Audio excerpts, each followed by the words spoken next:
AP హోంమంత్రి Anitha Visakha central జైలును పరిశీలించారు. అనంతరం సంచలన వ్యాఖ్యలు చేశారు. విశాఖ జైల్లో గంజాయి మొక్క కనిపించిందన్నారు. ఖైదీలకు గంజాయి సరఫరా చేస్తున్నారన్న ఆరోపణలు కూడా ఉన్నాయన్నారు. జైల్లో మొబైల్స్ బయటపడడం పైన విచారణ సాగుతోందన్నారు అనిత. మొబైల్స్ ఎవరు వాడారో తెలుస్తాం, జైల్లోకి గంజాయి ఎలా వెళ్లిందో విచారణ చేపడతామన్నారు. తప్పు చేసిన వారు ఎట్టి పరిస్థితుల్లో తప్పించుకోలేరని హెచ్చరించారు హోంమంత్రి అనిత.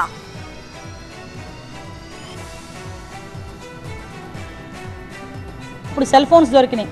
ఆ సెల్ ఫోన్ నుంచి మేము ఆల్రెడీ ఎంక్వైరీ స్టార్ట్ చేసాం. సిడిఆర్ తీసుకుంటాం.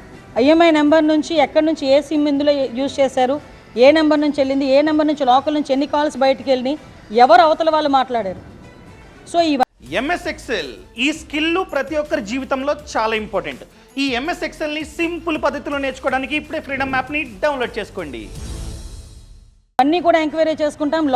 లోపల నుంచి బయట ఎవరితో మాట్లాడారో వాళ్ళు కూడా రేపొద్దున్న కోర్టు ముందు హాజరయ్యే పరిస్థితి వస్తుంది. వాళ్ళు కూడా తప్పు చేసిన వాళ్ళ పరిస్థితి వస్తుంది.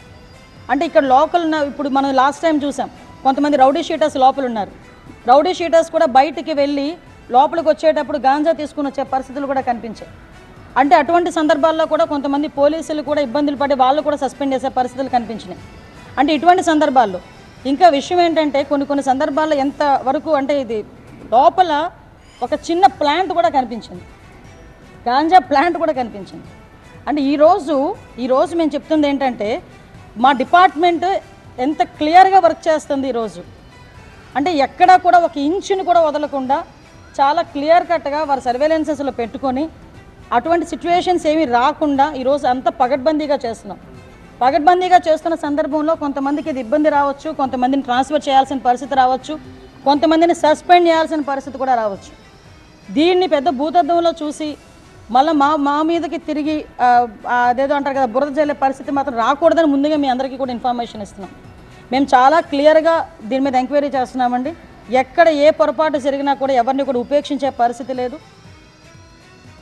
వరుసగా మొబైల్ ఫోన్స్ బయటపడుతున్న నేపథ్యంలో విశాఖ సెంట్రల్ జైలును పరిశీలించారు హోంమంత్రి అనిత. జైల్లో 3 సెల్ ఫోన్లు బయటపడిన ప్రదేశాలను పరిశీలించారు.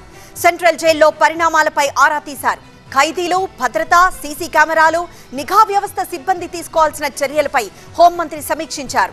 మొబైల్స్ ఎవరు వాడారు, జైల్లోకి ఎలా వచ్చాయనే దానిపై పూర్తి స్థాయిలో విచారణ జరుపుతున్నట్లు అనిత స్పష్టం చేశారు.